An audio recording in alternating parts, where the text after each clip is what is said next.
Di saat makan malam keluarga, ibu mertua menyiramku dengan kuah sayur sop. Aku hanya diam. Tapi besoknya, kutarik semua harta lalu pergi tinggalkan mereka yang sombong tak tahu diri.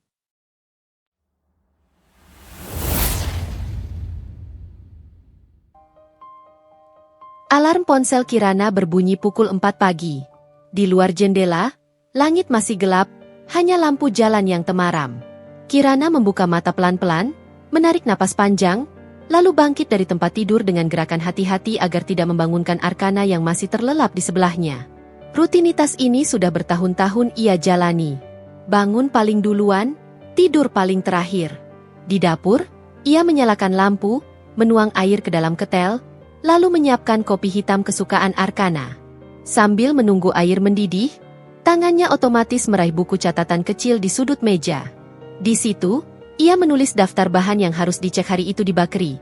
Tepung, mentega, ragi, coklat, keju, dan beberapa bahan impor yang stoknya mulai menipis. Kalau bahan habis, karyawan panik.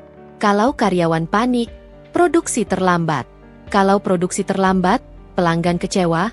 Gumam Kirana pelan, seolah mengingatkan dirinya sendiri. Setelah kopi siap, ia kembali ke kamar. Arkana mulai menggeliat, membuka mata separuh. "Kopi, Mas," ucap Kirana lembut, meletakkan cangkir di meja kecil di samping ranjang. Arkana hanya mengangguk, mengambil ponsel sebelum menyentuh kopinya. Jarinya dengan cekatan membuka notifikasi grup kantor, membaca pesan-pesan bawahan dan atasan yang sudah berderet sejak semalam.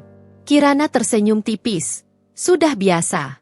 Ia tidak menuntut sapaan manis di pagi hari, cukup tahu suaminya sehat dan tidak marah. "Aku ke bakery dulu." "Ya. Nanti jam 9 pulang sebentar buat siapin sarapan ibu," ujar Kirana.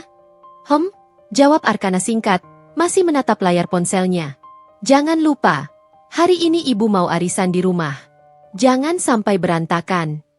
"Iya, Mas," sahut Kirana pelan. Bakery milik Kirana terletak di jalan utama yang cukup ramai.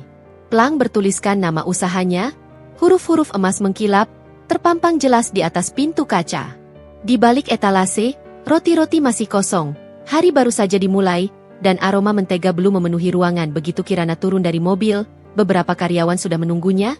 "Pagi, Bu Kirana," sapa salah satu karyawan, Rina, dengan wajah cerah. "Pagi semuanya," jawab Kirana. Senyum tulus terbit di wajahnya. Di tempat seperti inilah ia merasa dihargai.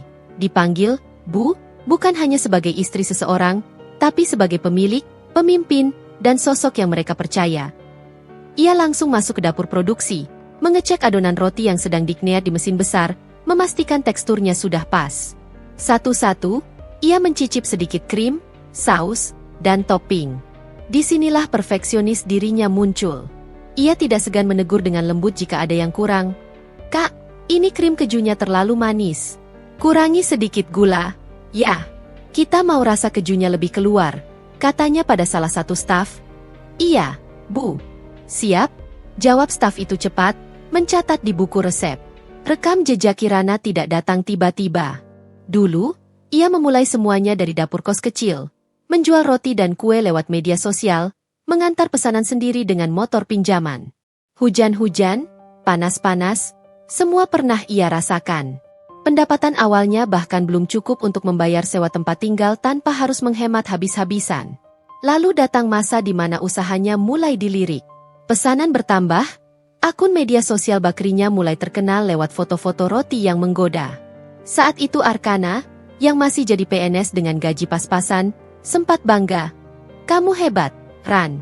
Gak nyangka jualan kue bisa sampai segininya," ucap Arkana suatu malam, ketika mereka baru menikah dan masih tinggal di rumah kontrakan kecil. Kirana ingat betul momen itu. Ia menganggap kata-kata itu sebagai doa dan dukungan.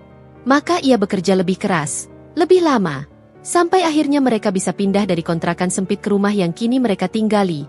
Rumah yang cicilannya sebagian besar berasal dari rekening Kirana. Namun semakin usahanya besar, semakin banyak cabang yang ia buka, perlahan-lahan nada kebanggaan itu berubah menjadi sesuatu yang lain. Pukul 9 lewat sedikit, Kirana sudah sampai lagi di rumah.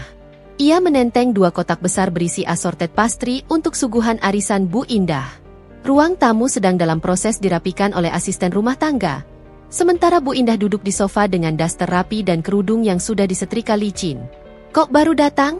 Suara Bu Indah langsung menyambar begitu melihat Kirana masuk. "Maaf, Bu.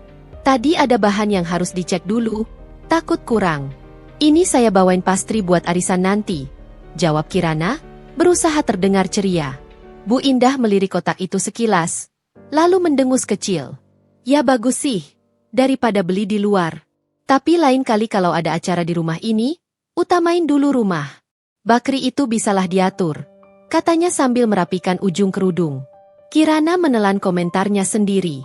Di kepalanya, ia ingin menjelaskan bahwa tanpa Bakri, mungkin arisan hari ini takkan sesemarak ini, karena dari usaha itulah uang belanja, renovasi ruang tamu, hingga sofa yang sedang diduduki Bu Indah dibeli. Tapi ia memilih diam. "Iya, Bu. Saya langsung ke dapur ya, mau siapin minum dan cemilan lain." Bu Indah hanya mengangguk.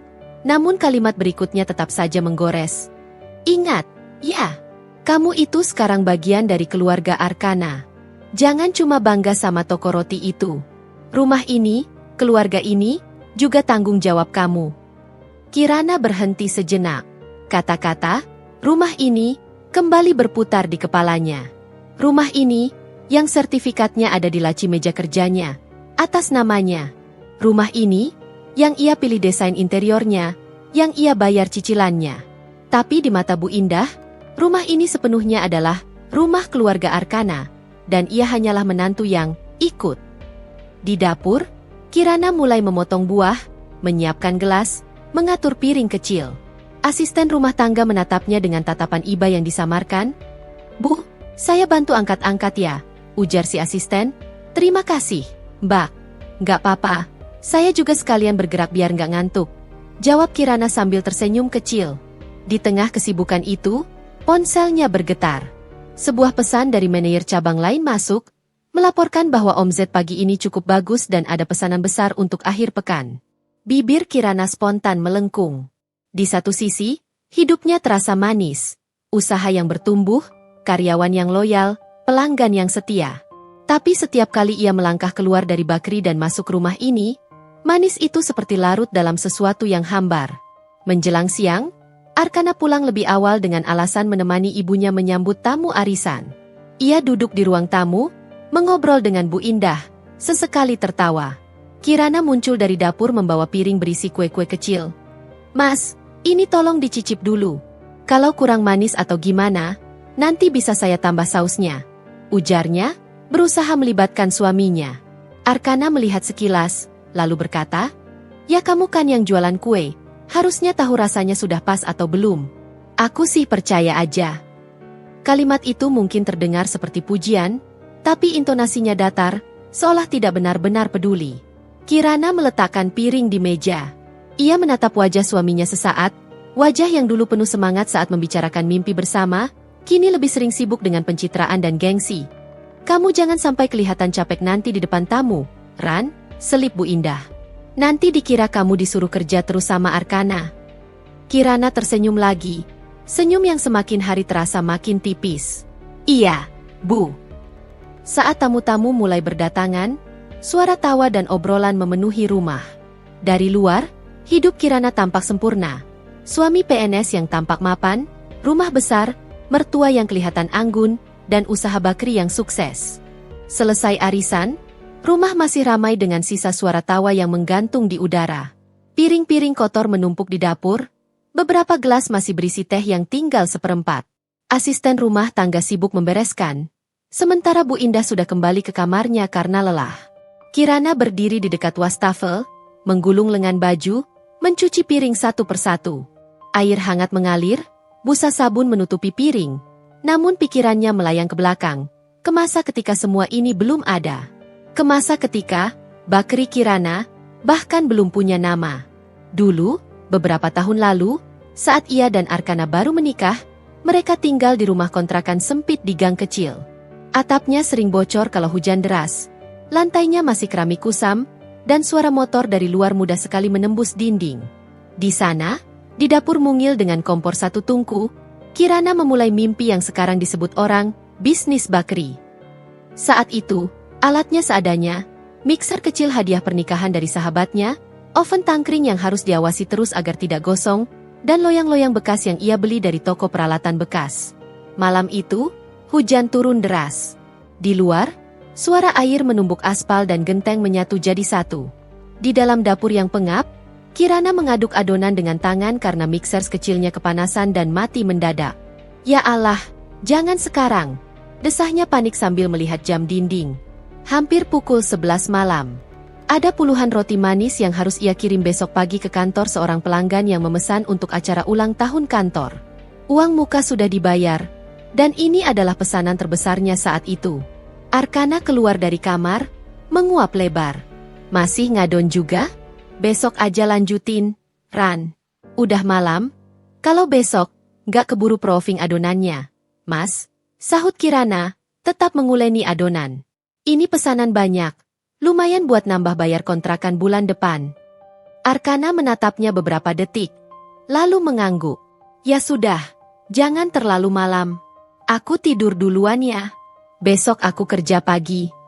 Ya, Mas. Makasih, jawab Kirana pelan. Ia tidak marah. Ia tahu suaminya lelah karena pekerjaan kantor. Tapi ia juga lelah. Bedanya, ia memilih tetap berdiri. Sampai lewat tengah malam, Kirana masih berkutat dengan adonan, memanggang roti sedikit demi sedikit karena ovennya kecil. Dapur menghangat, tubuhnya berkeringat. Tapi hatinya tenang saat aroma roti yang sedang matang mulai mengisi ruangan. Saat subuh menjelang, roti-roti itu akhirnya tersusun rapi dalam dus. Mata Kirana berat, tapi ada senyum lebar di wajahnya.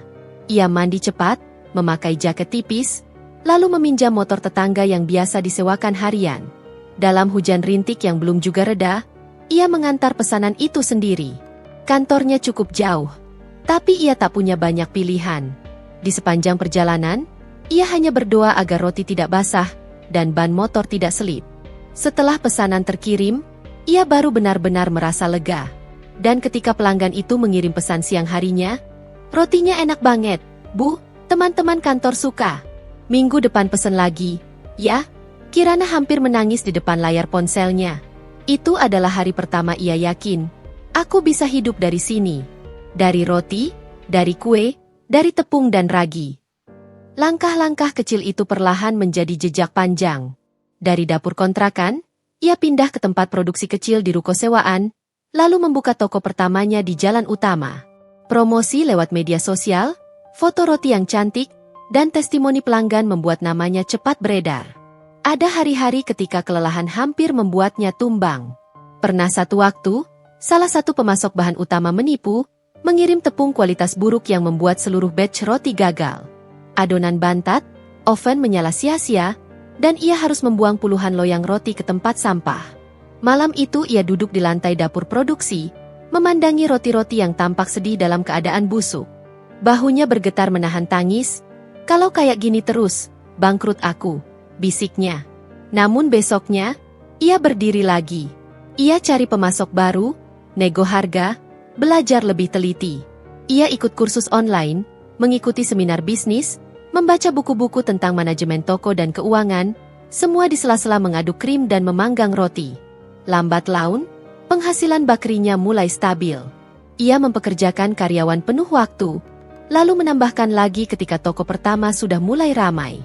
Dari satu cabang, jadi 2, lalu 3 saat membuka cabang ketiga, ia ingat jelas pertemuan dengan notaris. Di ruangan ber-AC yang sejuk, ia duduk di seberang seorang laki-laki paruhbaya yang menjelaskan detail dokumen sambil menunjuk beberapa bagian. Jadi, Bu Kirana, ujar notaris itu, untuk keamanan usaha dan aset, rumah dan saham perusahaan ini semuanya ditulis atas nama Ibu, ya. Mengingat modal awal dan semua pembayaran datang dari rekening Ibu. Kirana sempat ragu, melirik Arkana yang duduk di sampingnya. Nggak apa-apa, Mas? Tanyanya pelan. Arkana tersenyum. Senyum yang waktu itu masih hangat. Nggak apa-apa, Ran. Kan kamu yang kerja keras. Lagian kita ini suami istri. Sama aja. Kirana mengangguk. Hatinya penuh haru. Ia merasa dicintai dan didukung. Ia tak tahu bahwa bertahun-tahun kemudian, kalimat, kan kita suami istri, sama aja, akan terasa begitu pahit di telinganya. Kini, Di dapur rumah besar yang lantainya mengkilap, Kirana menumpuk piring bersih di rak. Ia melihat pantulan wajahnya di permukaan panci. Sedikit pucat, kantung mata agak menghitam. Ia selalu bugar di bakery, tapi selalu tampak lelah di rumah ini. Ponselnya bergetar lagi. Rina, karyawan lamanya, mengirim foto, cabang kedua ramai, pelanggan antre di depan kasir. Di bawah foto, ada pesan singkat. Bu, alhamdulillah hari ini rame. Banyak yang pesan paket snack box juga. Kirana tersenyum. Kali ini lebih tulus. Alhamdulillah, gumamnya. Kalau bukan karena usaha itu, ia dan Arkana mungkin masih tinggal di kontrakan bocor. Kalau bukan karena usaha itu, cicilan rumah ini tidak akan berjalan mulus. Kalau bukan karena usaha itu, biaya berobat ayah Arkana beberapa tahun lalu mungkin akan berat mereka tanggung. Dan meski begitu, di mata Bu Indah, semua tampak sederhana. Kirana hanyalah perempuan jualan kue. Ia ingat suatu sore ketika Bu Indah sedang mengobrol dengan tetangga di teras beberapa bulan lalu. Kirana kebetulan lewat, membawa beberapa kantong belanja.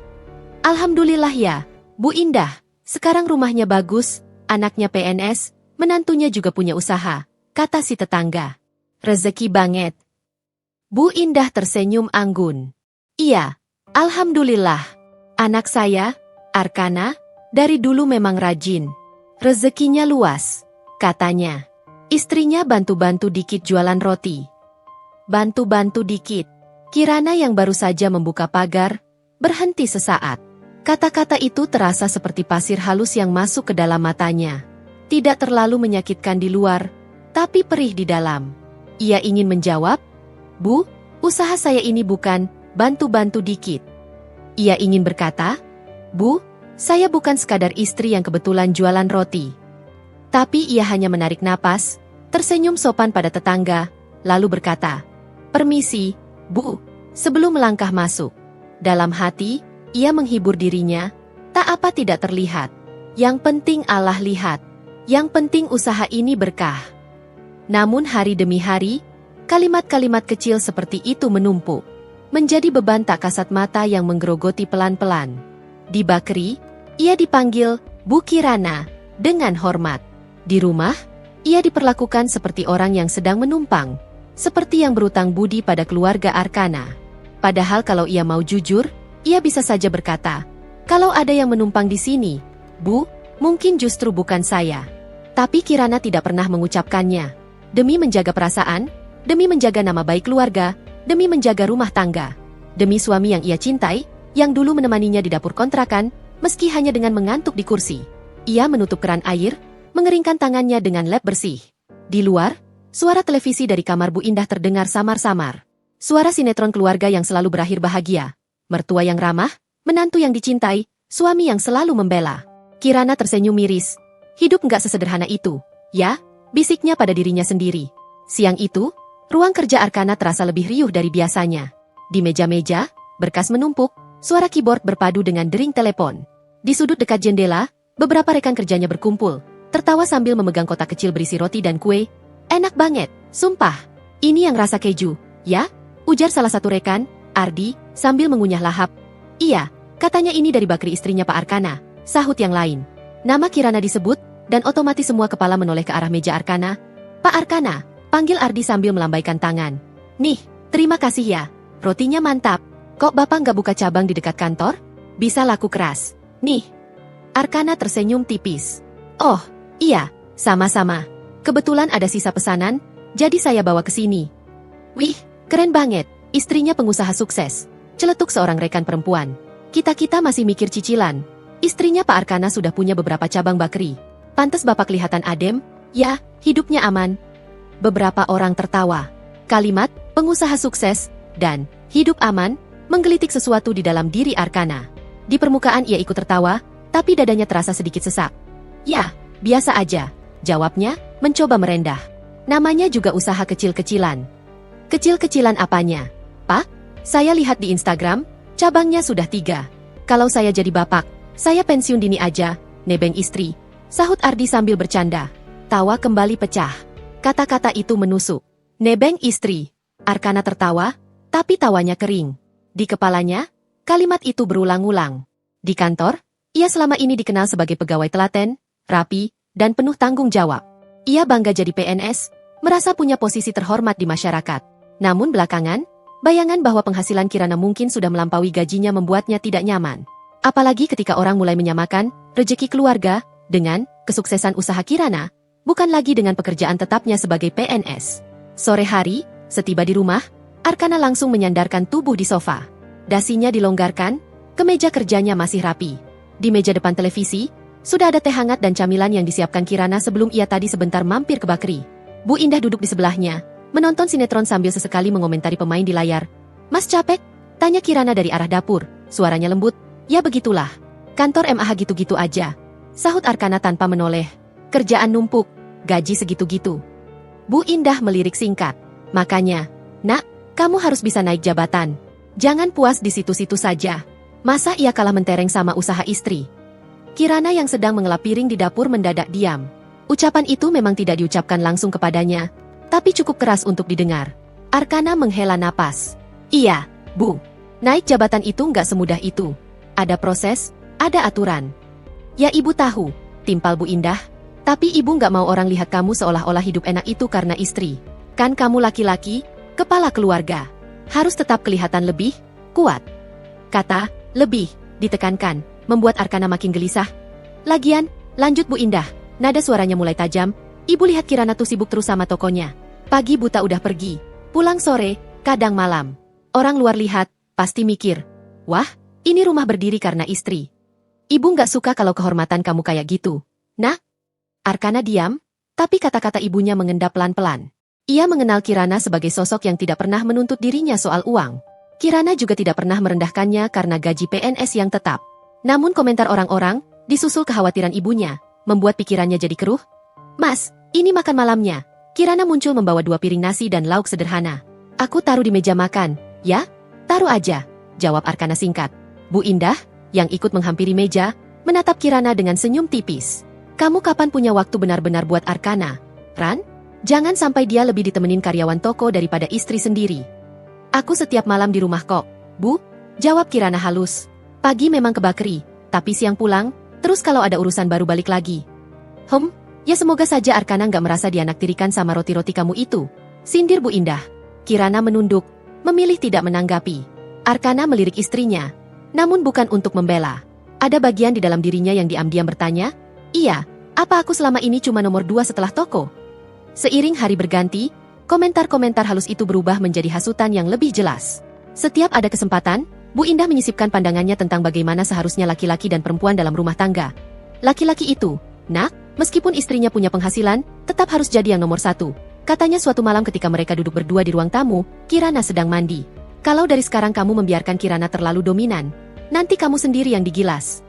Arkana mengerutkan kening. "Bu, Kirana nggak pernah ngatur-ngatur aku, kok." "Kamu aja yang nggak sadar," balas Bu Indah. "Lihat uang belanja, uang cicilan rumah, uang bantu adikmu kuliah.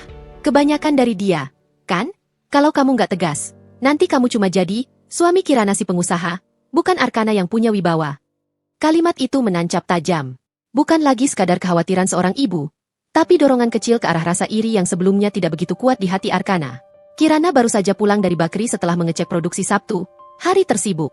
Ia masuk rumah dengan langkah lelah, menenteng tas dan kantong berisi bahan makanan tambahan. Begitu membuka pintu, ia mendapati ruang tamu sedikit berantakan, ada beberapa bantal berserakan dan cangkir kosong di meja. Arkana duduk sambil memainkan ponsel, Bu Indah di kursi sebelahnya. "Kamu baru pulang jam segini?" tanya Arkana, melirik jam di dinding. "Katanya tadi cuma mau cek sebentar." "Iya, Mas. Tadi ada bahan yang telat datang, jadi aku harus pastiin sendiri kualitasnya," jawab Kirana pelan. "Maaf agak lama." "Terus ini gimana?"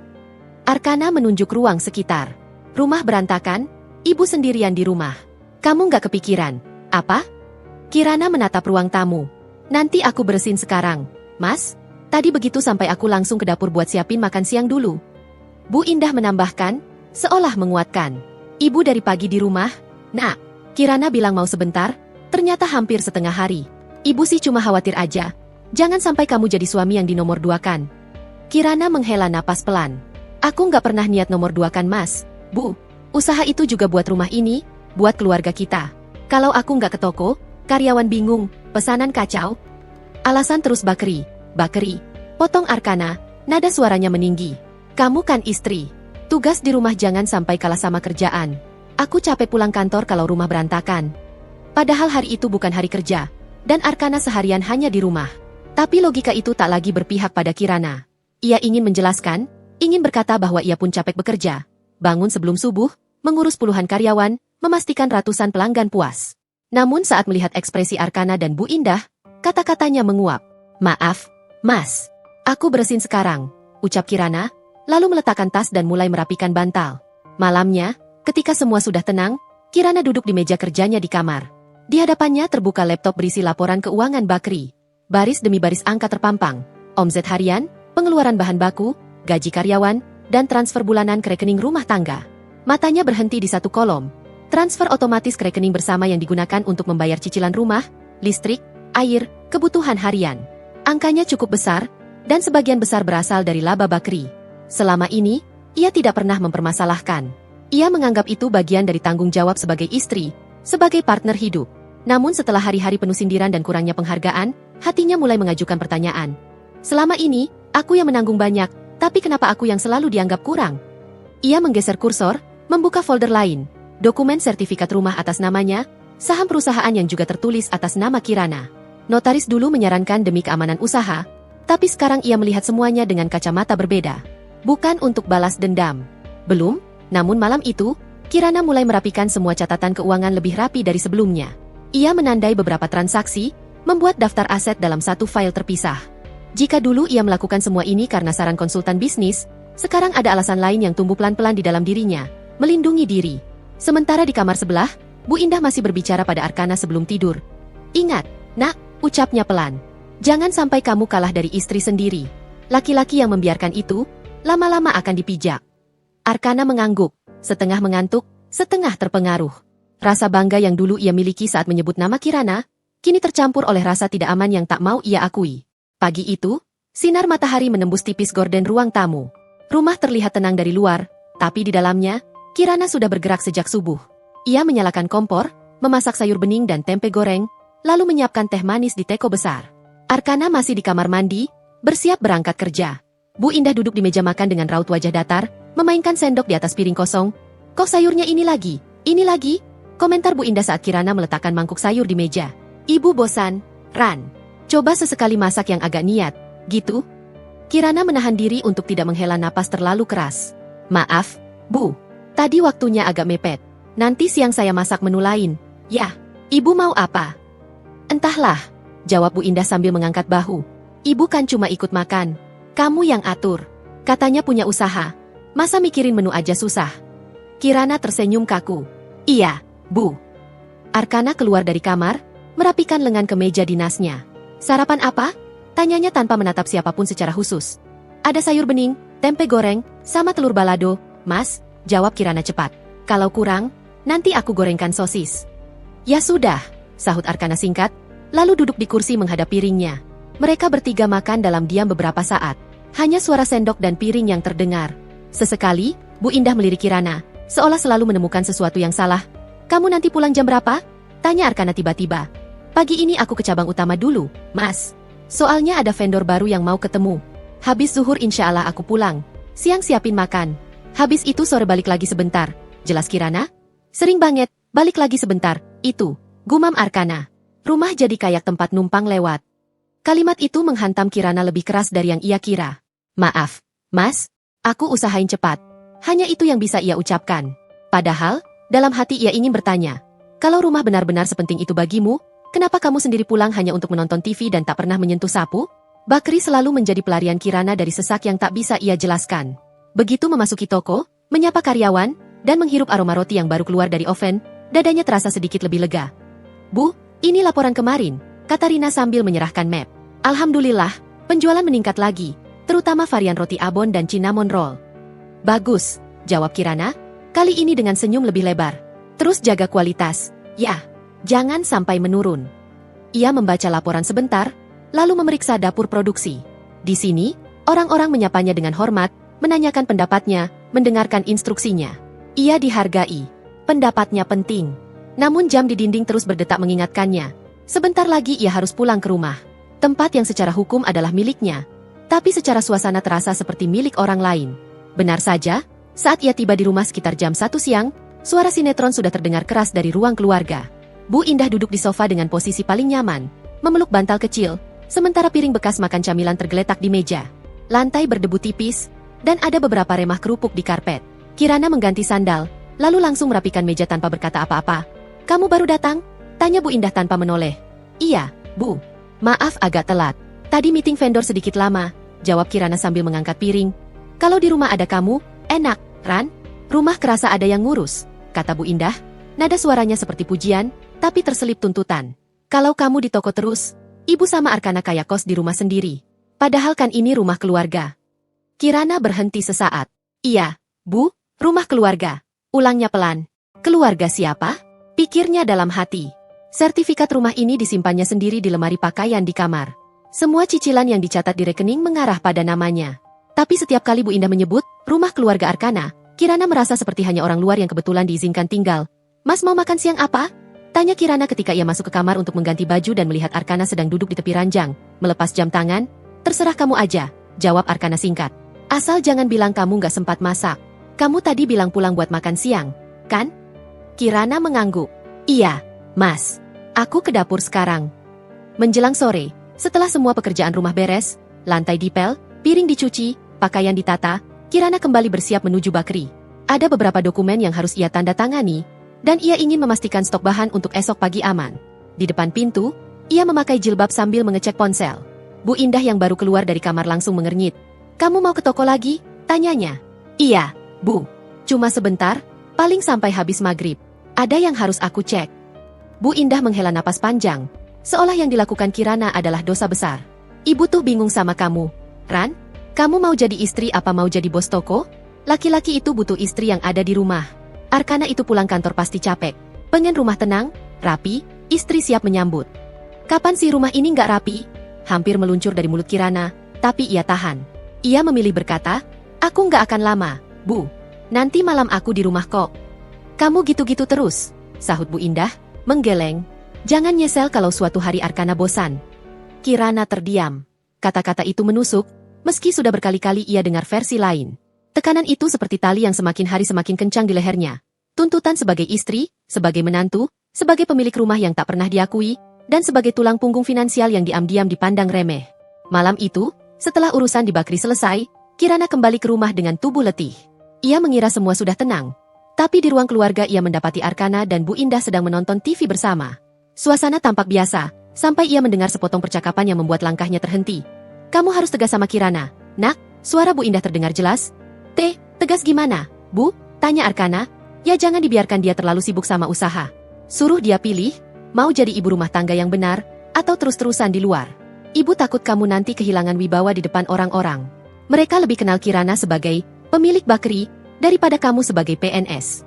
Arkana menghela napas. "Aku juga nggak nyaman sih, Bu, tiap orang ngomongin suksesnya Kirana." "Nah, itu. Makanya," kata Bu Indah mantap. "Ingat, Nak, rumah ini rumah kamu. Kamu kepala keluarga. Jangan sampai Kirana lupa diri karena dia merasa lebih banyak nyumbang." Kirana menutup mata sejenak di balik dinding. Dada sesak. Lupa diri? Kalau saja ia benar-benar mau mengungkit, ia bisa menyebut satu persatu tagihan yang ia bayar, masalah keluarga yang ia bantu selesaikan, cicilan rumah yang tanpa usahanya mungkin sudah macet. Tapi di rumah ini, tidak ada yang mau melihat itu. Ia memilih masuk dengan langkah yang dibuat biasa, seolah tidak mendengar apa-apa. "Mas, Bu, mau teh hangat?" tawarnya. Arkana hanya mengangguk tanpa menatapnya. Bu Indah tersenyum tipis. "Iya, boleh. Lumayan. Dari tadi ibu nunggu ada yang nawarin." Sabtu pagi datang dengan udara yang sedikit lebih hangat dari biasanya. Matahari baru naik, tapi dapur rumah Kirana sudah ramai oleh suara panci dan talenan yang beradu. Aroma bawang putih dan bawang merah yang ditumis pelan menguar, menyatu dengan wangi kaldu yang baru mendidih. Hari itu bukan hari biasa. Arkana memberitahu beberapa hari sebelumnya bahwa adik-adiknya akan datang makan malam bersama, sekalian kumpul keluarga. Bu Indah, tentu saja, langsung menyambut ide itu dengan antusias, dan secara tidak langsung menumpahkan hampir seluruh beban persiapan ke pundak Kirana. "Kita bikin makan malam yang agak mewah dikit ya, Ran," kata Bu Indah 2 hari sebelumnya. "Biar keluarga lihat, rumah Arkana ini terawat, gak kalah sama rumah orang lain." "Insya Allah, Bu. Saya siapin menu yang enak," jawab Kirana. Dan pagi ini, ia menepati janjinya. Di meja dapur, bahan-bahan tersusun rapi. Wortel, kentang, buncis, dan kol untuk sayur sop. Ayam utuh untuk diungkep dan digoreng. Daging sapi untuk semur. Serta beberapa bahan pelengkap seperti bawang goreng dan seledri. Di sudut lain, ada adonan kue yang mengembang. Siap dipanggang menjadi dessert penutup. Kirana mengiris wortel tipis-tipis. Matanya sesekali melirik jam dinding. Ia sudah mengatur semuanya seperti jadwal produksi di bakery. Pagi untuk persiapan bahan, siang untuk masak setengah jadi, sore untuk finishing. Wangi juga, ya. Suara Bu Indah terdengar dari pintu dapur. Ia masuk pelan, mengenakan daster bersih dan jilbab yang sudah rapi, seolah siap menyambut tamu kapan saja. Kamu masak apa aja? Sayur sop, Bu. Terus semur daging, ayam goreng ungkep, sama tumis buncis. Nanti saya bikin puding coklat sama kue kecil juga. Jelas Kirana sambil tetap bekerja. Bu Indah mendekat ke kompor, mengintip panci. Ini baru kuahnya? Udah kamu cicipin belum? Takut hambar. Loh. Belum, Bu. Ini baru masukin kaldu. Nanti kalau sudah mendidih, saya koreksi rasa, sahut Kirana. Bu Indah mengangguk pelan. Tapi matanya memeriksa segala sesuatu seolah menjadi pengawas mutu. Kamu jangan sampai lupa bumbu. Ya, ibu nggak mau malu di depan tamu gara-gara masakan nggak layak. Seolah selama ini masakan Kirana selalu mengecewakan. Kirana menahan diri untuk tidak menggigit bibir. Insya Allah, Bu. Saya perhatikan. Menjelang siang, Kirana sempat ke bakery sebentar. Ia sudah mengatur jadwal sejak kemarin. Pagi ini, manajer cabang akan mengawasi produksi, sementara ia hanya datang untuk memastikan pesanan catering berjalan lancar dan mengambil beberapa roti untuk suguhan tambahan di rumah. Begitu mobilnya berhenti di depan toko, beberapa karyawan langsung menyapanya. Bu Kirana, selamat pagi. Pagi semuanya, jawab Kirana. Kali ini suaranya terdengar lebih ringan. Gimana? Semua aman? Alhamdulillah, Bu, kata Rina. Ini laporan sementara. Oh iya, puding coklat dan dessert box pesanan ibu buat di rumah sudah siap. Tinggal diambil. Kirana tersenyum lega. Bagus. Makasih ya, Rina. Hari ini aku nggak bisa lama-lama. Harus siapin makan malam keluarga di rumah. Wah, rame nih pasti, sahut Rina. Semoga acaranya lancar ya, Bu. Amin, jawab Kirana, meski dalam hatinya ada sedikit cemas yang sulit dijelaskan. Setelah memastikan semua berjalan baik, ia membawa pulang 2 kotak besar berisi dessert, puding coklat, potongan brownies, dan beberapa mini tart buah. Di rumah, makanan-makanan ini akan terlihat indah di meja makan. Minimal, kalau ada yang mengomentari, ia bisa menjawab, ini dari bakery saya, dan berharap ada sedikit penghargaan. Sore hari menjelang, dapur semakin sibuk, dan rumah mulai terasa hangat oleh aroma masakan. Semur daging mendidih perlahan dengan kuah kecoklatan yang pekat, ayam goreng sudah ditiriskan, dan sayur sop hampir matang. Kirana berdiri di depan kompor, rambut yang terbungkus rapi mulai basah oleh keringat. Di meja makan, taplak putih sudah digelar. Piring-piring keramik dikeluarkan dari lemari, sendok dan garpu disusun rapi, gelas-gelas bening berjajar. Dessert masih dalam kotak, menunggu untuk dipindahkan ke piring kecil.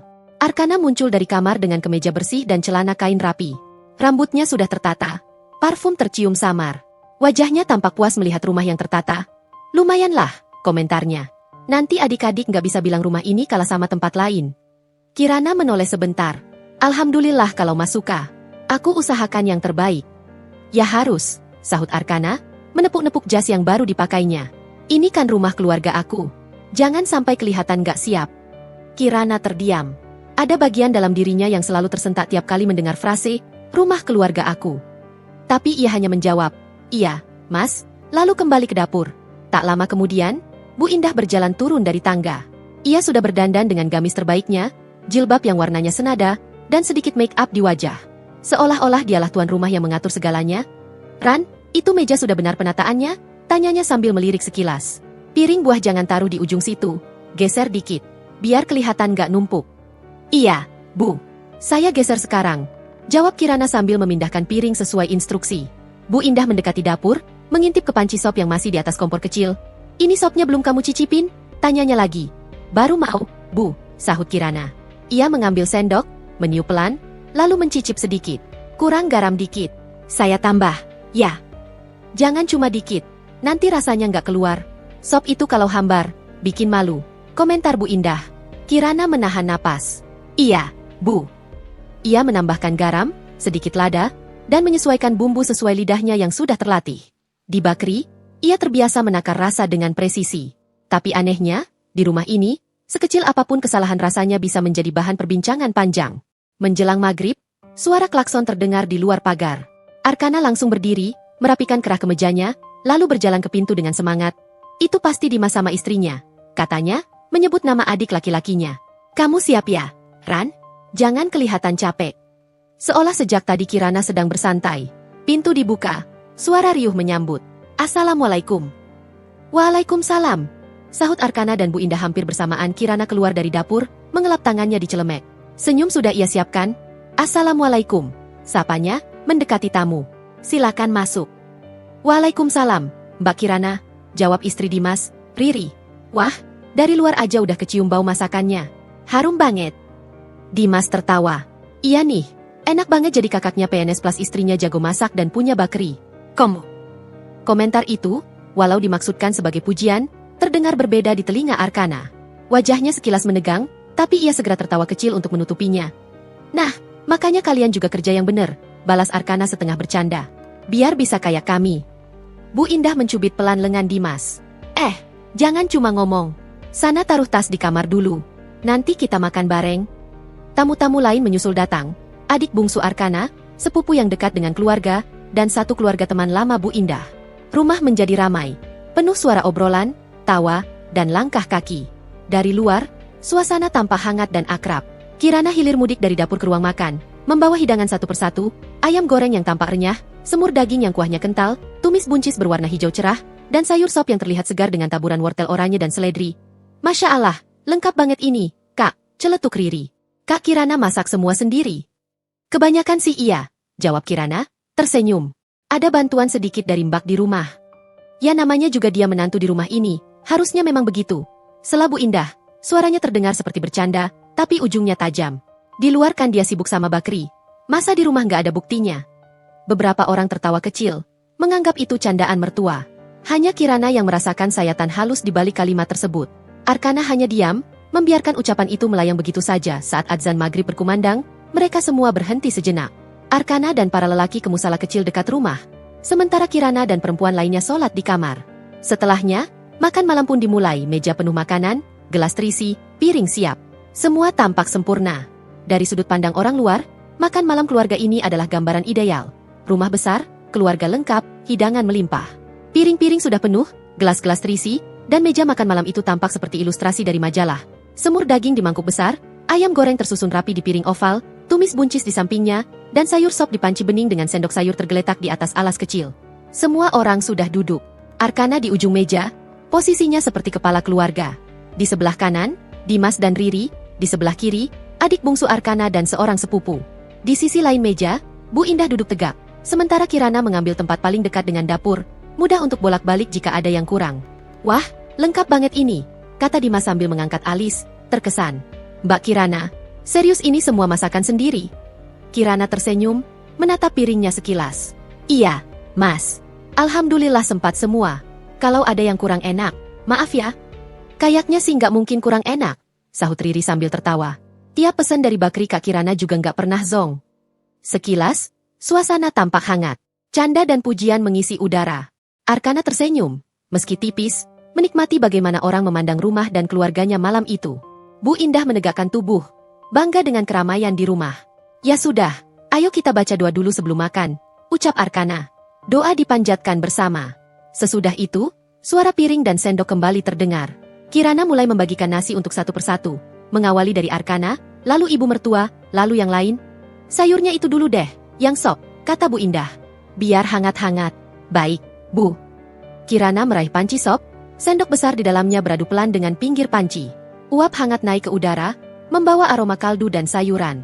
Ia menuangkan sop ke mangkuk Bu Indah, lalu ke mangkuk Arkana dan yang lain.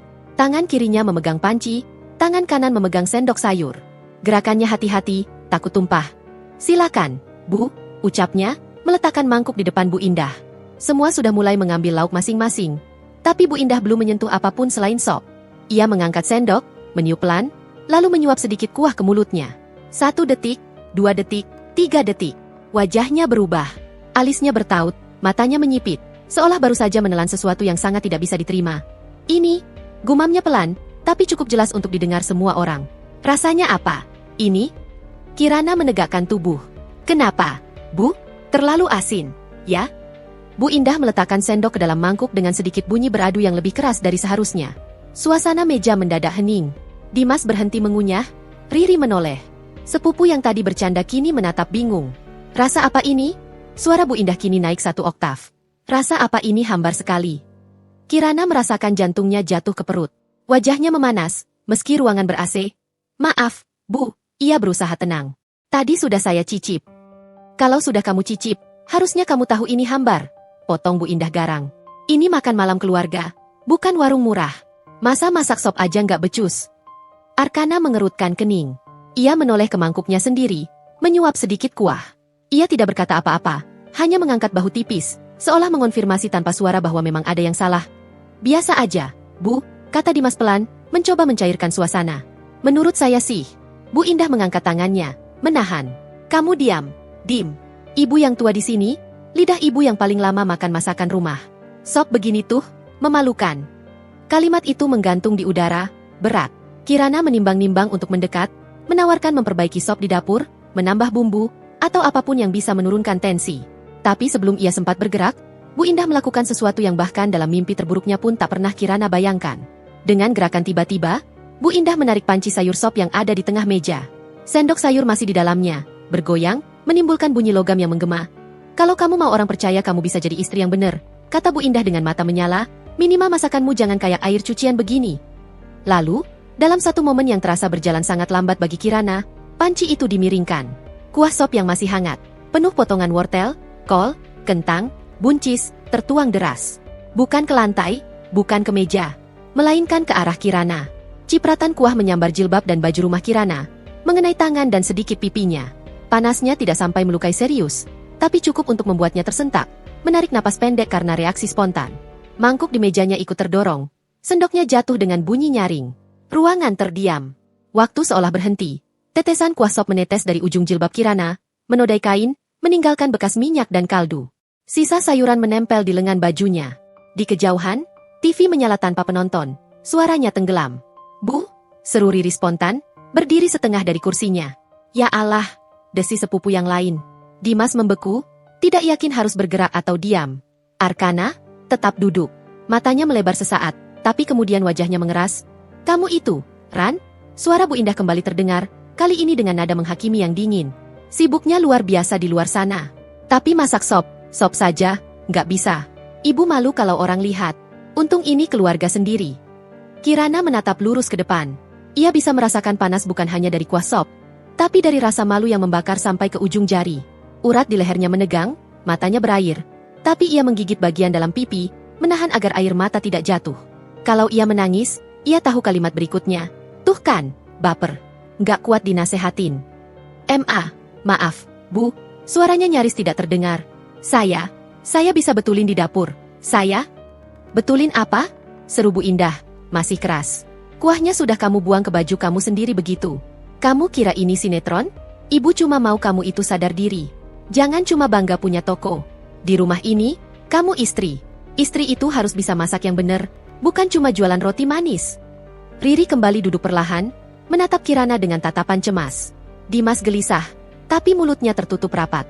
Sepupu yang lain menunduk, berpura-pura sibuk dengan nasi di piring, padahal jelas suasana meja sudah jauh dari nyaman. Arkana menghela napas panjang, dan kalimat yang ia ucapkan setelah itu membuat dunia Kirana runtuh sedikit lebih dalam. Bu, ya sudah, jangan dibesar-besarkan, katanya, tapi nada suaranya tidak membela. Justru berbalik pada Kirana. Kamu juga, Ran. Dengar ibu. Kamu sering banget ke toko sampai lupa cek masakan benar-benar. Ini tamu keluarga. Loh, bukan karyawan. Kirana menoleh pelan ke arah Arkana. Di matanya, ia mencari sedikit saja pembelaan, sedikit saja keberpihakan. Hanya satu kalimat, Kirana sudah berusaha. Atau, ini cuma sop, gak usah segitunya. Tapi yang ia dapat hanyalah suami yang memilih aman di sisi ibunya. Mending kamu bersihin diri dulu, lanjut Arkana, menghindari tatapannya. Baju kamu basah semua. Nanti tamu gak enak lihat. Seolah ini salahnya. Seolah ia yang sengaja menjatuhkan kuah ke badannya sendiri. Kirana menarik napas panjang, menahan getar di dadanya. Ia menunduk, menyusun kalimat yang bahkan ia sendiri tidak tahu bagaimana bisa keluar begitu tenang. Iya, Mas, katanya pelan. Ia mengangkat sedikit ujung bajunya yang basah, lalu mundur pelan dari meja makan. Maaf, semuanya. Saya bersihin dulu. Tak ada yang menahannya. Tak ada yang berkata, Kirana, sini duduk dulu.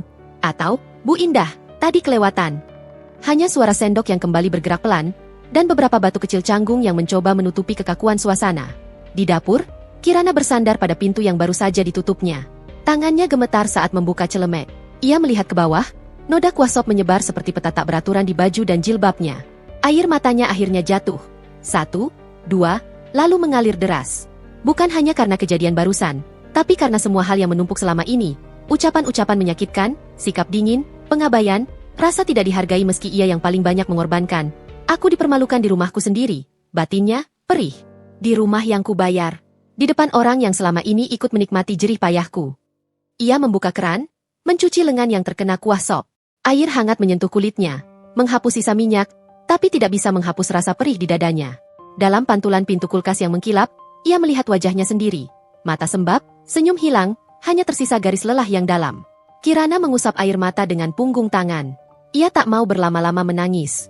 Bukan karena tidak sakit, tapi karena sesuatu di dalam dirinya, yang selama ini terus menahan diri dan mengalah, mulai pecah. Kalau aku tetap di sini seperti ini, pikirnya, aku akan habis. Habis pelan-pelan. Ia melepas jilbab, menggantinya dengan yang lain. Melepas baju, menggantinya dengan yang kering. Gerakannya mekanis, tapi di setiap lipatan kain, ia seperti melipat satu kesabaran yang sudah terlalu sering ditarik tanpa pernah diberi kelonggaran. Saat ia kembali melangkah ke arah ruang makan, suara-suara sudah kembali terdengar. Lebih pelan, lebih terpaksa. Ada tawa kecil yang hambar, ada obrolan yang dipaksakan. Sop sudah tidak ada di meja. Hanya semur, ayam, dan tumis buncis yang tersisa. Tidak ada yang menyinggung sop lagi. Tidak ada yang menyinggung kuah yang tadi disiramkan. Semuanya berpura-pura seolah kejadian itu hanyalah sedikit drama mertua terhadap menantu. Hal biasa. Sepele. Tapi bagi Kirana, malam itu bukan sepele. Malam itu adalah garis. Garis yang selama ini samar, kini terlihat jelas. Membelah antara martabat yang harus ia jaga dan rumah yang selama ini ia pertahankan. Malam sudah larut ketika rumah akhirnya kembali sepi. Tamu-tamu pamit dengan senyum kikuk, meninggalkan jejak gelas kotor dan piring kosong di meja makan. Aroma semur dan minyak goreng masih menggantung di udara, bercampur dengan bayangan panci sop yang tadi melayang dari tangan Bu Indah. Pintu utama menutup pelan. Dimas dan Riri sudah pulang, sepupu-sepupu juga. Hanya tersisa 3 orang di rumah itu. Arkana, Bu Indah, dan Kirana.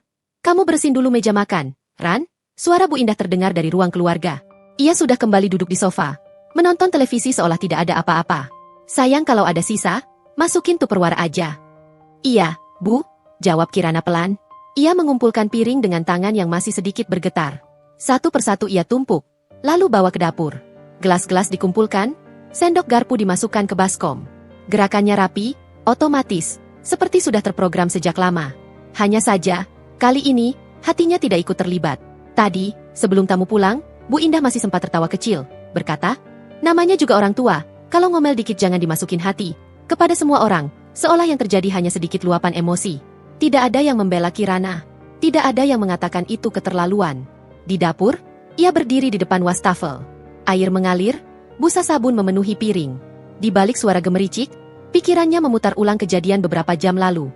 Rasa panas kuah sop di kulitnya, suara lantang Bu Indah, dan tatapan Arkana yang lebih mirip penilai daripada pelindung. Sejak kapan suamiku berdiri di seberang? Pertanyaan itu muncul begitu saja. Arkana masuk ke dapur beberapa menit kemudian, berdiri di ambang pintu sambil menyandarkan bahu. Kemejanya sudah dilepas, tinggal kaos, tapi raut wajahnya masih tegang. Kamu belum selesai juga? Tanyanya. Sebentar lagi, Mas, jawab Kirana tanpa menoleh. Tinggal bilas yang ini. Suasana hening sebentar. Hanya suara air dan gesekan piring yang terdengar. Tamu-tamu tadi jadi nggak enak makan, komentar Arkana akhirnya. Gara-gara drama itu. Tangan Kirana berhenti di atas piring. Ia meletakkannya pelan, lalu memutar keran, menghentikan aliran air. Hening mendadak menjadi lebih pekat. Drama? Ulang Kirana pelan. Arkana menghela napas. Ya kamu tahulah maksudku. Ibu emang kelewat, tapi kamu juga jangan ambil hati berlebihan. Kirana berbalik, menatap Arkana. Mata kirinya sedikit bengkak, bekas air mata yang tadi ia paksa berhenti. Mas, ibu menyiram aku dengan kuah sop di depan semua orang. Katanya perlahan, jelas. Kamu nggak lihat itu? Sedikit lewat batas sopan santun. Makanya aku bilang, ibu kelewat, jawab Arkana cepat, seolah itu cukup. Tapi dia orang tua, Ran. Kamu harus maklum. Ibu tuh cuma pengin kamu lebih serius urus rumah. Masak sop hambar itu cuma pemicu. Jadi, menurut Mas yang salah aku? Suara Kirana melembut, tapi justru disitulah ketegasan paling terasa. Aku nggak bilang kamu salah, Arkana mulai terdengar kesal. Tapi kamu juga jangan bertahan terus di posisi korban. Dari tadi kamu kelihatan baper banget. Ibu juga bukan orang sempurna. Kirana tertawa kecil. Tertawa lepas yang justru terdengar paling pahit. Baper? Ulangnya. Mas, aku dipermalukan di rumah yang cicilannya aku yang bayar. Di depan orang-orang yang hidupnya sebagian ikut ditopang dari usahaku. Disiram kuah sop karena rasa makanan. Dihakimi seolah aku ini menantu gak becus. Kalau itu bukan sesuatu yang layak, diambil hati. Aku bingung definisi wajar menurut Mas apa. Arkana terdiam. Rahangnya mengeras. Kamu mulai ya, bawa-bawa soal uang, ujarnya akhirnya. Dari dulu aku gak pernah perhitungan soal itu. Ran, kita ini rumah tangga. Sekarang kamu mau hitung-hitungan segala? Justru aku yang dari dulu gak pernah hitung-hitungan. Mas, balas Kirana, suaranya tetap tenang, tapi matanya berkilat. Aku diam. Aku gak pernah ungkit siapa yang bayar apa.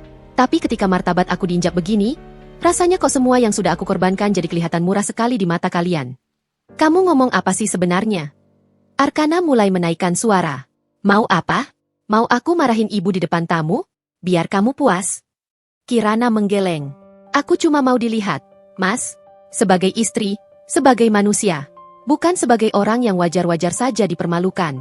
Aku nggak minta Mas lawan ibu. Aku cuma berharap Mas berdiri di sampingku. Satu kali saja, malam ini. Hening. Tatapan mereka saling bertemu di tengah dapur yang terlalu terang. Tapi yang Mas pilih, lanjut Kirana lirih. Bukan aku. Arkana tampak gelisah. Tapi gengsi menahannya untuk mengakui apapun. Aku cuma berusaha adil. Tidak berpihak pada siapapun di saat ada yang jelas-jelas diperlakukan tidak adil. Kata Kirana pelan, itu sama saja dengan memilih pihak yang kuat, Mas. Kali ini Arkana benar-benar diam. Ada sesuatu yang bergetar di wajahnya, antara emosi dan pertahanan diri. Sudahlah, katanya akhirnya, mengalihkan pandang. Kamu jangan perpanjang masalah ini. Kita lupa saja kejadian malam ini, ya? Besok biasa lagi. Loh, kata itu menggema di kepala Kirana seperti ejekan. Mas boleh lupa, ucapnya, setengah berbisik. Aku tidak. Kirana tidak langsung naik ke kamar. Setelah Arkana pergi, ia duduk sendiri di kursi dapur yang dingin. Lampu dapur menyinari meja yang sudah bersih. Namun di matanya, masih ada bayangan panci sop dan sayuran yang menempel di bajunya. Ia menarik napas panjang, menutup mata. Dalam gelap di balik lopak, potongan-potongan hidupnya berkelebat. Dapur kontrakan kecil, oven tangkring, roti yang ia antar sendiri. Wajah Arkana yang dulu memujinya, kamu hebat. Notaris yang berkata, aset-aset ini sebaiknya atas nama Ibu Kirana. Transfer cicilan rumah, biaya kuliah adik Arkana, biaya berobat ayah Arkana dulu. Rumah ini, yang dibilang, rumah keluarga Arkana. Dan malam ini, kuah sop di bajunya. Pelan-pelan, tekanan yang selama ini hanya ia tahan, mulai berubah bentuk. Bukan lagi sekadar lelah dan sedih, tapi sesuatu yang lebih tajam, kesadaran. Ia bangkit, mematikan lampu dapur, lalu melangkah ke kamar. Arkana sudah berbaring membelakangi pintu, lampu kamar diredupkan. Suara napasnya pelan, entah benar-benar tidur, entah pura-pura. Kirana tidak peduli. Ia duduk di kursi kerja kecil di dekat meja rias, menyalakan lampu meja yang hangat. Dari laci, ia mengambil sebuah map coklat yang jarang ia sentuh. Kecuali saat butuh menambah dokumen. Map berisi fotokopi sertifikat rumah, surat kepemilikan kendaraan, akta perusahaan Bakri, laporan laba rugi usaha beberapa tahun terakhir. Ia membukanya satu persatu. Jemarinya menyusuri nama yang tertulis di setiap lembar. Kirana. Selama ini aku pikir, cukup kalau semua ini aman secara hukum, batinnya. Ternyata, yang tidak aman justru aku sendiri. Ia membuka laptop, menghidupkannya pelan-pelan, takut mengganggu Arkana. Di layar, folder-folder keuangan terbuka. Laporan arus kas, daftar rekening, detail investasi. Semua rapi, terstruktur. Kirana selama ini mengurusnya dengan profesionalisme yang sama seperti ia menguleni adonan, tepat, hati-hati, penuh tanggung jawab. Namun malam ini, ia melihat semua itu dengan mata yang berbeda. Bukan lagi hanya angka dan aset, melainkan alat. Alat untuk memastikan dirinya tidak lagi tinggal di tempat di mana ia bisa disiram sop dan disalahkan atas rasa yang hambar. Ia mulai mencatat di buku kecil. Rekening usaha utama, rekening cadangan, transfer bulanan ke rekening rumah tangga, tagihan rutin yang selama ini otomatis ditarik dari rekeningnya. Satu baris, lalu baris lain. Tulisan tangannya tetap rapi, meski hatinya bergemuruh. Di antara suara ketikan halus dan goresan pena, satu kalimat muncul di kepalanya. Tegas, besok, aku berhenti menghidupi orang-orang yang tidak menghargai keberadaanku. Bukan keputusan yang lahir dari emosi sesaat. Malam ini, Kirana mengulang semua kejadian selama bertahun-tahun. Kata-kata Bu Indah yang merendahkan, sikap Arkana yang makin lama makin condong, peran finansialnya yang tak pernah diakui. Kejadian sop hanya puncaknya, bukan satu-satunya. Aku sudah terlalu lama diam, pikirnya. Terlalu lama percaya bahwa mengalah berarti menjaga rumah tangga. Padahal yang kulindungi hanya kenyamanan mereka, bukan kebahagiaan kami. Malam itu, Kirana menulis rencana kasar di kepalanya. Menghentikan transfer rutin, membatasi akses pada rekening usaha, mengatur ulang kepemilikan aset yang selama ini ia biarkan longgar. Dan, pergi, ia menatap wajah Arkana di ranjang. Dalam tidur, atau pura-pura tidur, wajah itu tampak tenang, jauh dari kerasnya ucapan beberapa jam lalu. Ada bagian kecil dalam diri Kirana yang masih sakit saat melihatnya. Bagian yang dulu jatuh cinta pada lelaki yang menemaninya melewati awal-awal sulit usaha. Tapi Mas Arkana yang dulu, sudah tidak ada. Bisiknya pada diri sendiri. Yang ada sekarang adalah laki-laki yang lebih takut mengecewakan ibunya daripada melihat istrinya dihina. Setitik air mata jatuh lagi, tapi kali ini cepat ia sapu dengan punggung tangan. Sudah cukup, ucap Kirana dalam hati, pelan tapi mantap. Besok, aku berhenti jadi orang yang paling banyak memberi tapi paling sedikit dihargai. Malam itu terasa panjang. Jam terus bergerak melewati angka 12, 1, 2. Kirana akhirnya memejamkan mata menjelang subuh. Tidak benar-benar tidur, hanya istirahat sementara. Alarm ponsel berbunyi pukul 4 seperti biasa. Suara yang sama, nada yang sama. Tapi pagi ini, Kirana bangun sebagai orang yang berbeda. Ia membuka mata dan langsung duduk. Ada lelah yang tertinggal dari malam panjang, tapi ada juga sesuatu yang baru, ketegasan. Ia menatap punggung Arkana yang masih membelakanginya. Napasnya teratur. Biasanya, di jam seperti ini, hatinya penuh jadwal. Cek bahan di bakery, siapkan kopi untuk suami, pastikan sarapan untuk mertua pagi ini, jadwalnya lain ke bank, ke notaris, ke bakery. Lalu, pulang hanya untuk pamit. Kirana turun dari ranjang pelan-pelan. Ia tetap menyalakan lampu kamar mandi, tetap membasuh wajah, tetap memakai pakaian rumahan yang rapi. Dari luar, semuanya terlihat biasa. Namun di dalam, ia sudah mengucap satu kalimat ketika melihat dirinya di cermin. Ini hari pertama aku membela diriku sendiri. Di dapur, ia tetap menyiapkan sarapan. Bukan karena ingin, tapi karena ia ingin menutup bab ini dengan rapi. Ia memasak nasi goreng sederhana, menggoreng telur, dan membuat teh manis. Tidak serumit biasanya, tapi cukup. Bu Indah turun dengan langkah malas, duduk di kursi. Kamu nggak ke toko dulu? Tanyanya, melihat Kirana masih di dapur. Nanti, Bu, jawab Kirana datar. Pagi ini ada urusan lain dulu. Urusan apa lagi? Gumam Bu Indah, mengambil piring sendiri tanpa banyak peduli. Arkana keluar dari kamar, merapikan kerah kemejanya. Pandangannya berpapasan dengan Kirana sebentar, lalu berpindah. Kopi, Mas? Tanya Kirana. Boleh, jawab Arkana singkat. Kirana meletakkan cangkir kopi di hadapannya, lalu duduk sebentar di kursi lain. Ia tidak banyak bicara, hanya mengamati wajah ibunya yang tenang seolah tidak ada kejadian besar semalam, suami yang sibuk membaca pesan di ponsel. Seakan kuasop semalam hanya mimpi. Mas, Kirana akhirnya membuka suara. Hari ini aku keluar agak pagi, mungkin gak sempat pulang makan siang. Ada urusan penting. Arkana masih menatap layar. Urusan toko lagi. Toko dan yang lain, jawab Kirana. Ia sengaja tidak menjelaskan detail. Yang jelas, hari ini aku rapikan banyak hal, ya sudah, sahut Arkana, nada suaranya datar. Jangan lupa urusan rumah juga. Kirana mengangguk. Iya, Mas. Dalam hati, ia berbisik, urusan rumah justru yang paling utama hari ini. Hanya saja, versi, mengurus, yang akan ia lakukan bukan seperti yang Arkana dan Bu Indah bayangkan. Setelah membereskan meja makan, Kirana kembali ke kamar. Ia mengambil 2 koper besar dari atas lemari, menurunkannya pelan-pelan. Jemarinya mulai memilih baju, beberapa gamis favorit, pakaian kerja sederhana, setelan yang sering ia pakai ke bakery. Semua dilipat rapi, dimasukkan ke koper. Ia tidak membawa semuanya. Hanya apa yang ia butuhkan untuk beberapa bulan ke depan. Di meja kerja, map coklat berisi dokumen sudah menunggu. Sertifikat rumah, fotokopi akta perusahaan, dan beberapa berkas bank. Ia memasukkannya ke dalam tas selempang, memastikan resleting tertutup rapat. Arkana masuk ketika ia sedang menutup koper kedua. Kamu mau kemana bawa-bawa koper? Tanyanya, alis terangkat. Kirana menatapnya sebentar. Nanti kita bicarakan, Mas. Sekarang aku harus pergi dulu. Kalau Mas pulang sore, insya Allah aku sudah balik. Arkana memandang koper itu dengan sorot curiga. Ran, jangan bikin drama. Kirana menghela napas. Justru aku mau mengakhiri drama, Mas. Bukan bikin yang baru. Ia tidak menunggu jawaban. Ia menarik koper ke sudut kamar, menaruhnya dekat pintu. Belum untuk dibawa sekarang, tapi nanti. Bank pertama yang ia datangi masih sepi. AC dingin menyambutnya, lantai mengkilap, dan suara pelan musik instrumental mengisi ruangan. Kirana mengambil nomor antrean, lalu duduk sambil menggenggam map. Begitu nomornya dipanggil, ia melangkah ke meja layanan prioritas. Akun bisnis bakery membuatnya sering dianggap nasabah penting. Selamat pagi, Bu Kirana. Sapa petugas, mengenalinya. Ada yang bisa kami bantu? Kirana membuka map, mengeluarkan beberapa berkas. Saya ingin mengubah beberapa pengaturan rekening, termasuk menghentikan auto debit ke rekening rumah tangga, dan mencabut akses kartu tambahan atas nama suami saya.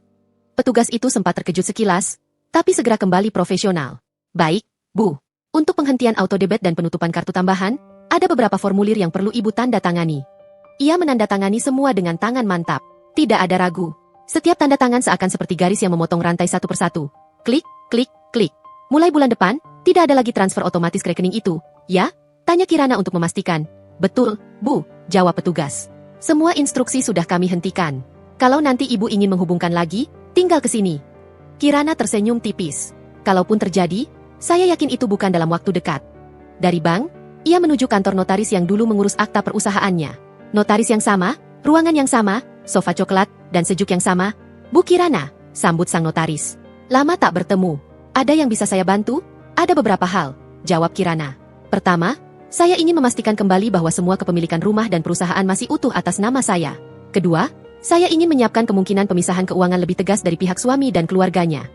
Notaris itu mengangguk paham. Ada masalah? Ada, kata Kirana, jujur, tapi tanpa penjelasan detail. Dan saya rasa saya sudah terlalu lama menunda mengatur hal-hal begini. Mereka membahas beberapa dokumen, meninjau lagi sertifikat, mencatat hal-hal yang perlu diperkuat secara legal. Notaris menjelaskan proses jika suatu hari Kirana memutuskan untuk menggugat cerai atau memisahkan aset. Kirana mendengarkan dengan tenang. Intinya, posisi ibu sangat kuat, simpul notaris. Aset-aset ini jelas atas nama ibu. Asal semua administrasi terjaga rapi, ibu tidak perlu khawatir. Kirana mengangguk. Terima kasih. Itu saja yang saya butuh dengar.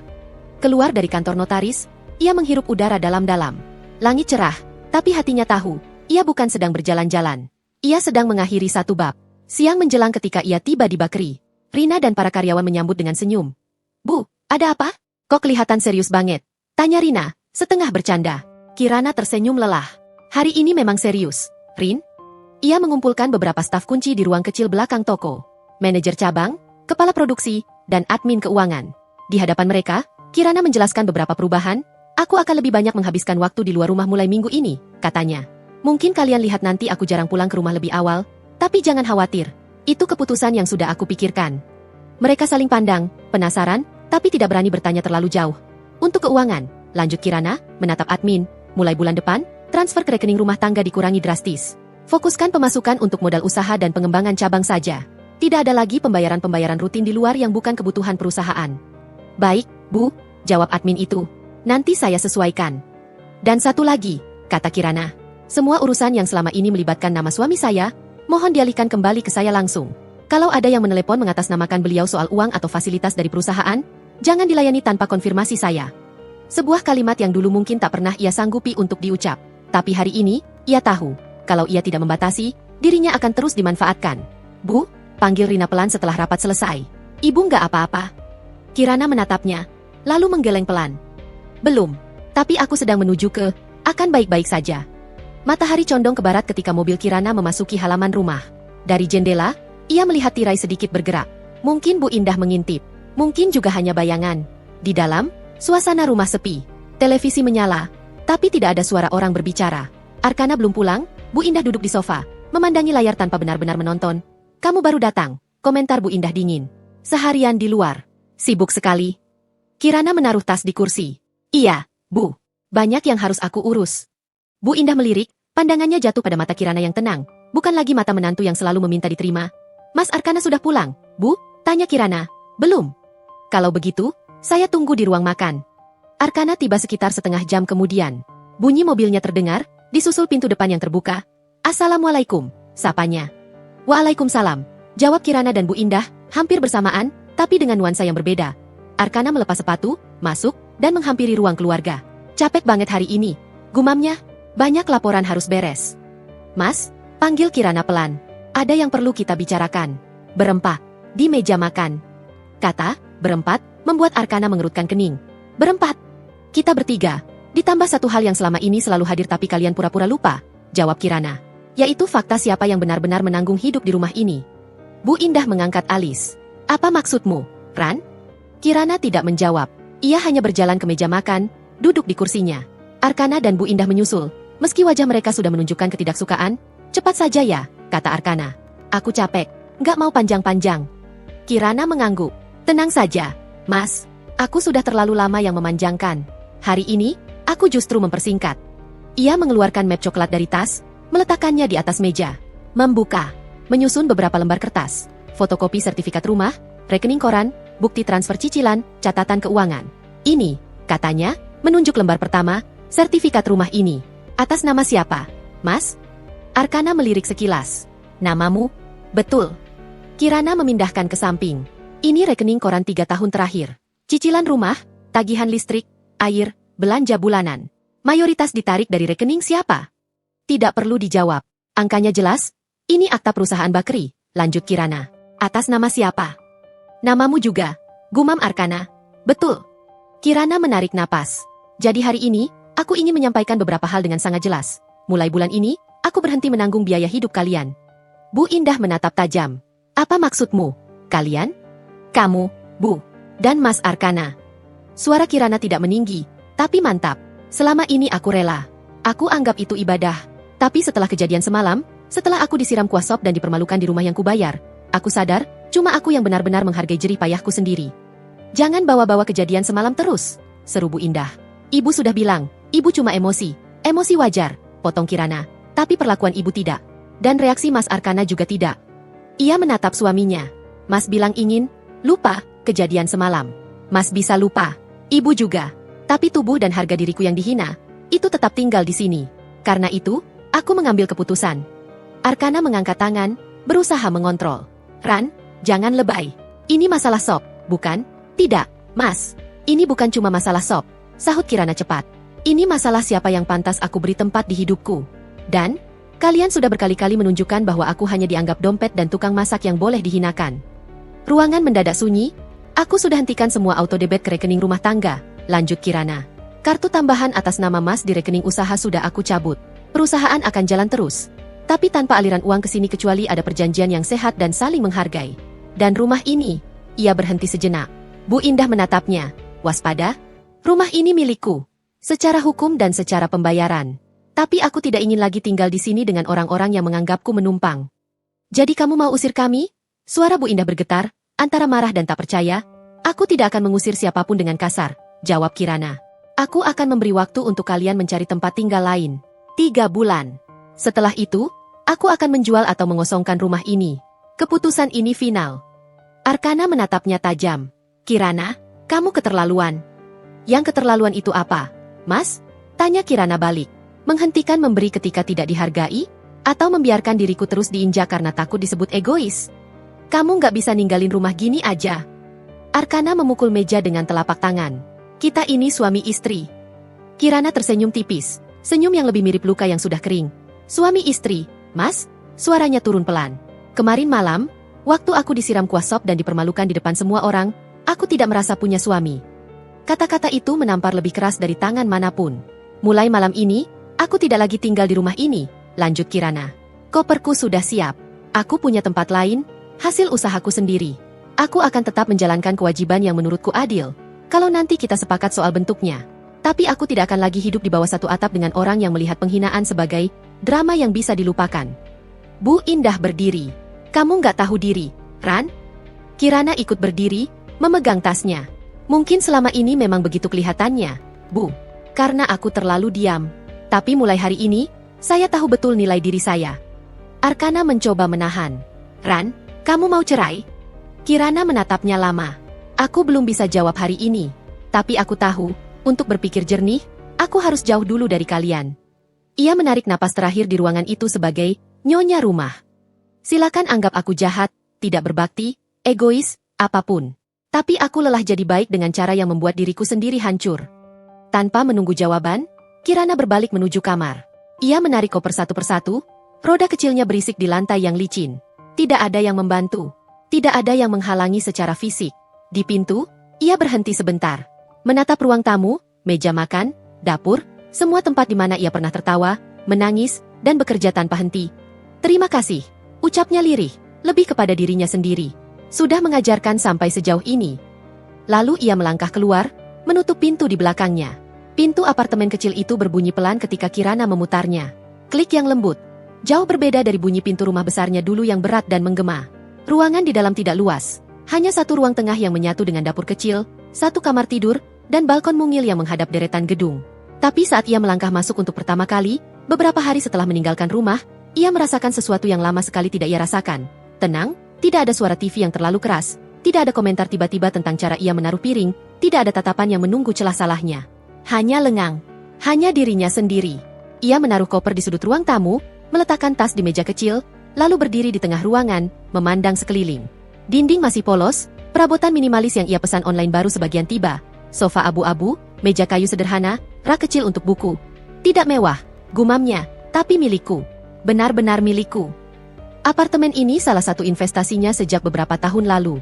Tadinya ia sewa ke orang lain, tapi kontrak sudah habis tepat bulan lalu. Seolah semesta diam-diam menyiapkan tempat singgah baru untuknya, Kirana berjalan ke balkon, membuka pintu geser. Angin sore menerpa pelan, membawa suara kota. Kendaraan, orang bercakap di kejauhan, burung yang sesekali lewat. Di sini, kalau ia menangis, tidak ada yang akan memandangnya dengan tatapan menyalahkan. Di sini, kalau ia tertawa, tidak ada yang akan menganggapnya pura-pura kuat. Ia menyandarkan kedua tangan di pagar balkon, memejamkan mata sejenak. Memang sakit, batinnya, jujur pada diri sendiri. Tapi di antara sakit itu, aku juga merasa lega. Hari-hari pertama berjalan canggung. Tubuhnya sudah terbiasa bangun untuk melayani banyak orang, sehingga ketika ia membuka mata di apartemen baru dan tidak ada yang harus dibuatkan sarapan, ada rasa aneh yang mengganjal. Refleks, pagi pertama dia menyiapkan 2 gelas. Lalu tersenyum miris ketika menyadari, 1 gelas tidak akan diminum siapapun. Ia menuang kopi hanya ke 1 cangkir, lalu duduk di meja kecil menghadap jendela. Ponselnya diletakkan di samping. Notifikasi masuk, chat dari Rina, laporan singkat dari admin keuangan, dan beberapa pesan pelanggan di akun resmi Bakri. Malam sebelumnya hanya ada 1 pesan singkat dari Arkana. Sudah sampai di tempat? Kabari. Kirana menjawab pendek. Sudah. Aku baik-baik saja. Sesudah itu, hening. Ia menatap layar ponsel beberapa saat, lalu memutuskan untuk tidak menunggu kelanjutannya. Untuk pertama kalinya, ia memilih dirinya sendiri sebagai pusat kegiatan hari itu. Rutinitas barunya berubah pelan-pelan. Pagi, setelah salat dan sarapan sederhana, ia pergi ke Bakri utama. Bukan lagi berangkat dari rumah besar yang penuh tekanan, melainkan dari apartemen yang kecil namun bersih dari komentar menyakitkan. Bu, kelihatan fresh sekarang. Komentar salah satu karyawan ketika melihat Kirana muncul beberapa hari setelah pindah. Kelihatannya. Kirana tersenyum. Padahal semalam tidur juga nggak terlalu lama.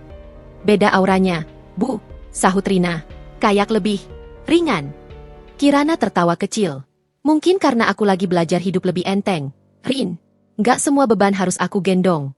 Di ruangan kecil di lantai 2 Bakri, Kirana duduk menghadap tumpukan dokumen. Namun kali ini, ia melihat laporan keuangan dengan perspektif baru. Angka-angka yang dulu terasa seperti kewajiban, karena harus mengalir ke banyak arah, sekarang tampak seperti peluang. Kalau beban keluar berkurang, gumamnya sambil menghitung, maka space untuk berkembang jadi lebih besar. Ia menghubungi konsultan bisnis yang sudah lama menyarankan ekspansi cabang, tapi dulu selalu ia tunda karena terlalu banyak pengeluaran keluarga.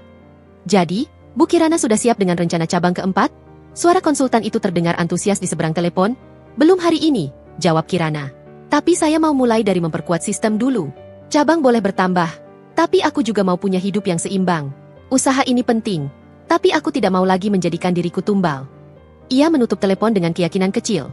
Kedepannya, semua keputusan bisnis tidak lagi dibangun di atas keharusan, menopang orang-orang yang menginjaknya. Di sela kesibukan, luka di hatinya tidak hilang begitu saja. Kadang, saat ia melihat pelanggan datang sekeluarga, ayah, ibu, anak-anak tertawa memilih roti, ada sesuatu yang menyesak di dadanya. Ia pernah berharap punya suasana seperti itu di rumahnya dulu. Bukan rumah yang penuh sindiran, bukan keluarga yang mengukur bakti dari seberapa banyak uang yang mengalir tanpa henti. Suatu malam, setelah Bakri tutup dan karyawan sudah pulang, Kirana duduk sendirian di salah satu meja pelanggan. Lampu dibuat redup, hanya 1-2 lampu yang dibiarkan menyala. Ia membuka buku catatan kecilnya. Buku yang dulu hanya diisi angka dan rencana usaha, sekarang juga menampung perasaannya. Di halaman pertama yang baru ia kosongkan, ia menulis, "Hari-hari ini aku belajar sesuatu. Perempuan boleh baik, tapi tidak wajib mengorbankan diri sampai habis. Perempuan boleh berbakti, tapi tidak berarti harus diam saat diinjak. Dan rumah, seharusnya tempat pulang, bukan tempat hilang." Air matanya menetes, menodai tinta sedikit.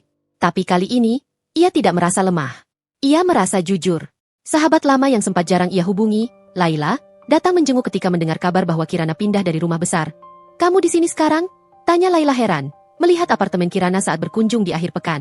"Nyaman juga." "Ya, minimalis tapi enak. Untuk satu orang yang sedang belajar bernapas, cukuplah," jawab Kirana sambil tersenyum. Mereka duduk di lantai, karena sofa baru datang minggu depan. Gelas berisi teh hangat dan sepiring kecil cookies hasil eksperimen Kirana menemaninya. "Kamu yakin dengan keputusan kamu?" tanya Laila pelan, tanpa menghakimi. "Maksudku, pasti berat." "Berat?" Aku Kirana jujur. Aku masih kadang kepikiran, kadang merasa bersalah. Terutama karena aku perempuan, diajarkan dari kecil bahwa istri harus bertahan sekuat mungkin. "Terus kenapa kamu tetap pergi?" Laila menatapnya, lembut. Kirana terdiam beberapa detik, lalu menjawab, "Karena aku akhirnya sadar, kalau aku tetap bertahan kemarin, suatu hari aku nggak cuma kehilangan kebahagiaan, tapi juga kehilangan diriku sendiri. Dan kalau aku sudah hilang, apa yang mau aku bawa ke hadapan Allah nanti? Gelar, istri yang sabar, tapi hatiku remuk? Apa itu cukup?" Laila menghela napas, lalu meraih tangan Kirana, menggenggamnya. "Kamu berhak bahagia, Ran?" "Aku nggak tahu apa arti bahagia yang sebenarnya," kata Kirana. "Tapi aku tahu satu hal. Di sini, di apartemen kecil ini, setiap hari aku bangun tanpa harus takut ada yang menghina apapun yang kulakukan. Dan itu, rasanya sudah seperti awal kebahagiaan." Sesekali, pesan dari Arkana masuk. "Kirana, ibu sakit kepala, nggak mau makan. Sejak kamu pergi, dia sering ngeluh. Aku kesulitan bayar beberapa tagihan. Bisa kita atur ulang? Kita bisa ketemu nggak? Aku mau bicara baik-baik." Kirana tidak langsung menjawab setiap pesan. Ia memilih untuk tidak lagi merespons dengan refleks menyelamatkan semua orang. Untuk urusan sakit Bu Indah, ia hanya membalas, "Aku doakan ibu sehat. Kalau perlu bantuan biaya berobat, kita bisa bicarakan terpisah secara jelas dan tertulis. Tapi aku tidak akan kembali tinggal di rumah itu." Untuk urusan tagihan, ia menjawab setelah merenung, "Aku bersedia membahas pembagian yang adil. Bukan lagi model aku yang menanggung diam-diam." Dan untuk ajakan bertemu, ia tidak menolaknya. Tapi ia juga tidak langsung setuju. "Nanti, kalau aku sudah benar-benar siap. Sekarang aku masih butuh waktu untuk pulih." Arkana beberapa kali mencoba menelpon, tapi Kirana lebih sering membiarkan panggilan itu terlewat. Ia tahu, kalau ia bicara terlalu cepat, ia bisa tergelincir kembali ke pola lama.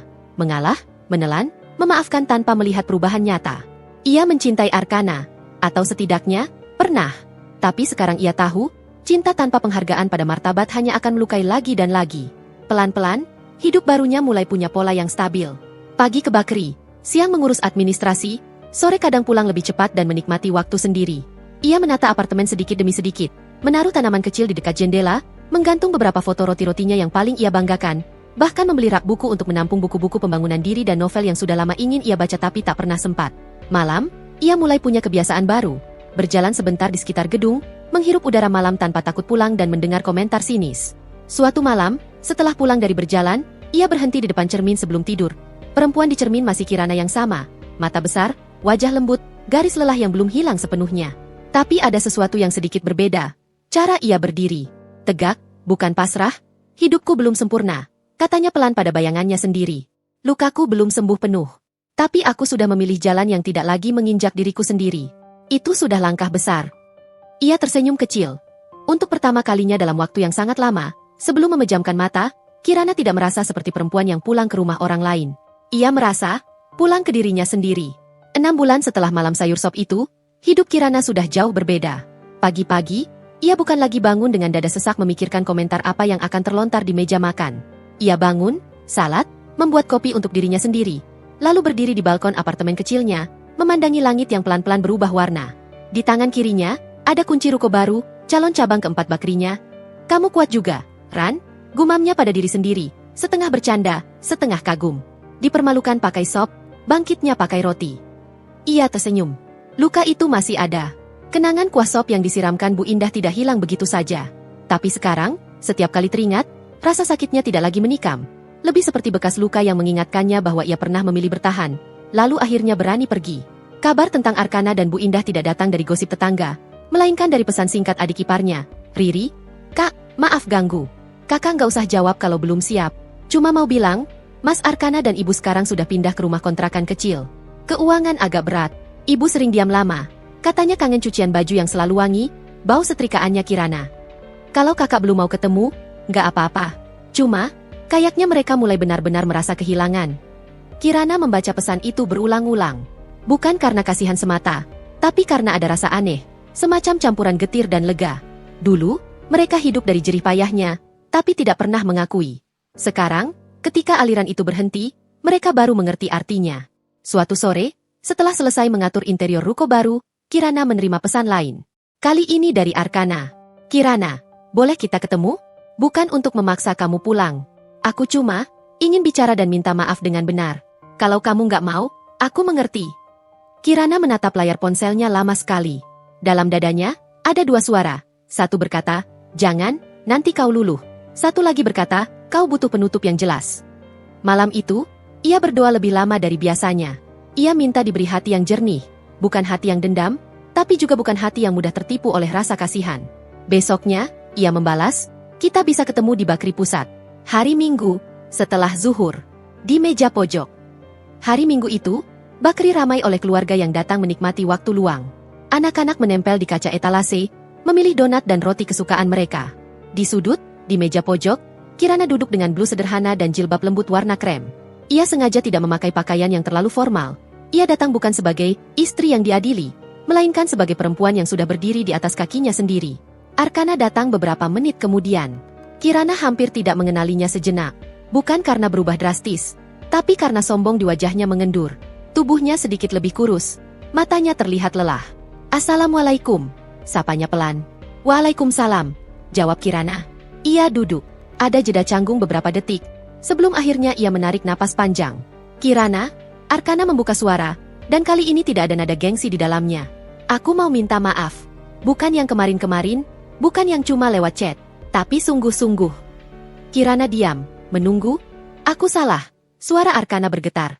Bukan cuma soal malam itu, waktu ibu nyiram kamu pakai sop, tapi bertahun-tahun ke belakang.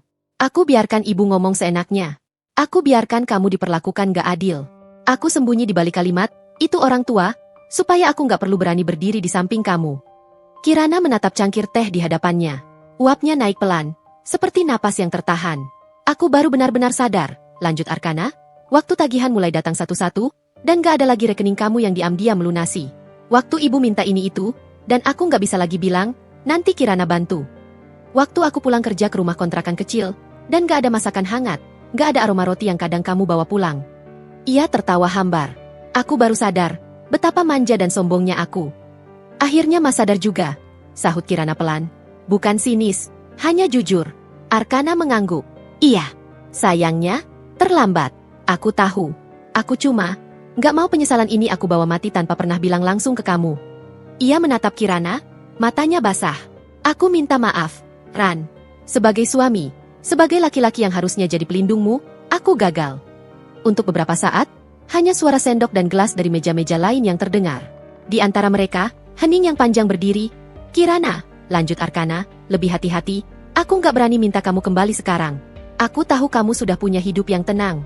Aku cuma mau tahu, apakah masih ada kesempatan aku memperbaiki diri, walaupun mungkin, kamu gak pernah mau tinggal serumah lagi denganku. Kirana menutup mata sedetik, mengatur napas. Kata-kata itu berat, tapi ia sudah menyiapkan jawabannya sejak malam tadi. Mas, ia memanggil, tetap sopan. Maafku sudah Mas dapat. Sungguh, bukan buat Mas, tapi buat diriku sendiri. Kalau aku menyimpan benci, aku nggak akan bisa melangkah lebih jauh dari luka malam itu. Jadi, kamu sudah memaafkan aku? Tanya Arkana, ada harap kecil di suaranya. Aku sudah memaafkan, jawab Kirana. Tapi memaafkan itu beda dengan kembali seperti dulu. Rasa percaya itu, bukan pintu yang bisa dibuka lagi dengan kunci, maaf, saja. Ada yang retak dan gak bisa kembali utuh. Arkana menunduk. Aku mengerti. Soal pernikahan kita, lanjut Kirana, hati-hati, aku belum akan jawab hari ini. Kalau akhirnya kita berpisah secara resmi, aku ingin itu bukan karena aku marah, tapi karena aku memilih jalan yang paling sehat untuk kita berdua. Kalaupun satu hari nanti Allah membukakan jalan untuk kita bersama lagi, itu harus dengan versi diri kita yang benar-benar baru, bukan yang kemarin. Ia tersenyum tipis. Tapi apapun ujungnya, Mas dan Ibu tidak lagi berhak atas diriku seperti dulu, sebagai orang yang boleh disuruh apa saja dan dihina kapan saja. Arkana mengangguk pelan, air mata yang tadi ditahan akhirnya jatuh juga. Aku terima. Sakit, tapi memang aku yang nanam, aku yang panen. Setelah obrolan itu, mereka bicara lebih santai. Arkana bercerita sedikit tentang kesulitannya, bukan untuk mengemis, tapi untuk jujur. Kirana menjelaskan mengenai batas-batas baru. Ia bersedia membantu jika benar-benar darurat, tapi semua harus jelas dan tidak lagi atas nama istri yang wajib mengalah. Pada akhirnya, Mereka berpisah dengan salam yang tenang. Bukan pasangan bahagia, tapi juga bukan lagi dua orang yang saling menyakiti. Mereka kini dua manusia yang sama-sama belajar menanggung konsekuensi. Beberapa minggu kemudian, Kirana menerima pesan lain dari Riri. "Kak, ibu ingin ketemu kakak. Katanya nggak sanggup kalau harus nunggu terlalu lama. Dia nggak maksa. Cuma minta kalau ada kesempatan, kakak datang. Biar dia bisa minta maaf sendiri." Kali ini, Kirana tidak butuh semalam penuh untuk berpikir. Ia tahu, kalau ia tidak datang sekarang, mungkin penyesalan akan datang dari arah lain. Penyesalan karena tidak memberi kesempatan orang tua yang mau mengakui salah. Rumah kontrakan yang mereka tinggali sekarang jauh lebih kecil dari rumah Kirana dulu. Dindingnya biasa saja, lantainya keramik sederhana, dan catnya sedikit mengelupas di beberapa sudut. Ketika Kirana menjejakkan kaki di teras, ada rasa aneh di dadanya.